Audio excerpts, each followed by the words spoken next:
Jam 4 pagi, di sebuah rumah di Bengaluru, India, seseorang memukulkan besi ke kepala seorang ibu, lalu mengambil pisau dan menusukkannya tepat di jantung. Dan orang itu bukan pencuri, bukan musuh lama, dan bukan orang gila. Itu adalah anaknya sendiri. Ini bukan film. Ini benar-benar terjadi pada 2 Februari 2020 di Bengaluru, India. Dan yang paling mind-blowing, bukan cara dia melakukannya, tapi alasannya. Kita bahas tuntas di Bahas Film Kilat. Your attention, please. Korban bernama Nirmala, 55 tahun, seorang ibu rumah tangga. Janda yang membesarkan 2 anaknya sendirian setelah suaminya meninggal. Tidak kaya, tidak miskin, hanya seorang ibu yang melakukan apa yang bisa dia lakukan. Anak laki-lakinya, Harish, 31 tahun, ditemukan terluka parah di dalam rumah dan langsung dibawa ke rumah sakit. Pelakunya sudah kabur dari TKP. Polisi langsung bergegas ke rumah sakit. Saat itu Haris masih sadar dan masih berharap. Hal pertama yang dia katakan ke polisi, "Tolong jaga ibu saya, pastikan dia hidup." Polisi tidak menjawab, tidak bisa. Haris mulai bercerita. Kakak perempuannya yang melakukan semua ini. Tidak ada pertengkaran malam itu. Tidak ada tanda-tanda amarah. Tapi tiba-tiba saja, Amruta memukul ibu mereka dengan besi pemecah kelapa.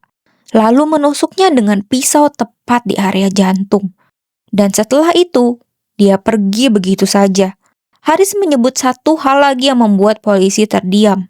Dulu waktu masih kelas 10, Amruta pernah coba bunuh diri karena hubungannya ditentang orang tua. Dia minum obat tidur, selamat. Tapi luka itu rupanya tidak pernah benar-benar sembuh. Amruta adalah seorang software engineer.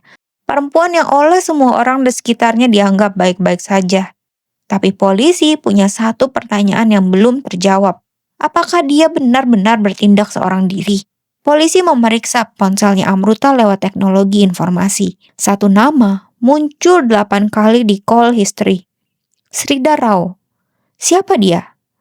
Penelusuran media sosial terbuka satu persatu. Laki-laki ini punya motor, dan motor itu cocok dengan yang terekam CCTV di sekitar TKP. Terlihat jelas, dia datang, menunggu di depan rumah, lalu membawa Amruta pergi tepat setelah kejadian. Amruta tidak hanya membunuh ibunya, dia sudah mempersiapkan pelarian. Polisi melacak pergerakan keduanya, dan hasilnya lebih mengejutkan dari yang dibayangkan. Amruta dan Sridhar sudah memesan tiket ke Pulau Andaman sejak 31 Januari, 3 hari sebelum terjadinya pembunuhan. Ini bukan keputusan panik, ini terencana, dingin, dan rapi. Pembunuhan terjadi jam 4 pagi. Jam 6.30 mereka sudah di bandara. Semua uang di rekening Amruta sudah berpindah tangan ke rekening Sridhar. Polisi sadar, kalau dia tidak bergerak sekarang, keduanya bisa kabur ke negara lain dan menghilang selamanya. Dengan bantuan polisi setempat di Andaman, mereka dilacak. Ponsel Sridhar sempat dimatikan. Tapi begitu menyala lagi, satu sinyal langsung terbaca. Keduanya ditangkap, dibawa kembali ke Bengaluru. Di kantor polisi, Sridhar bicara. Dia kenal Amruta dari kantor yang sama, berteman selama 2 tahun, lalu mulai berpacaran. Dia bersumpah tidak tahu soal rencana pembunuhan itu. Tapi kemudian, muncul fakta-fakta kecil yang sulit diabaikan. Sridhar punya tunangan yang sedang menunggunya untuk menikah, tapi dia tetap menjalin hubungan dengan Amruta di belakang. Amruta membayar hutang-hutangnya setiap bulan, dan malam itu, dia ada di depan rumah, menunggu Amruta jam 4 pagi. Tidak tahu, atau memilih pura-pura tidak tahu? Itu pertanyaan yang hanya bisa dijawab oleh hati nuraninya sendiri. Dan akhirnya, Amruta berbicara, mengakui segalanya. Dia membunuh ibunya sendiri. Lalu dia mulai bercerita kenapa. Tahun 2013 ayahnya meninggal. Ibunya tidak bekerja. Amruta dan Haris menanggung semua kebutuhan rumah tangga. Lalu Amruta resign dari pekerjaannya tanpa rencana cadangan. Hutang keluarga sudah menumpuk sampai 1,5 juta rupiah. Bulan demi bulan tagihan datang.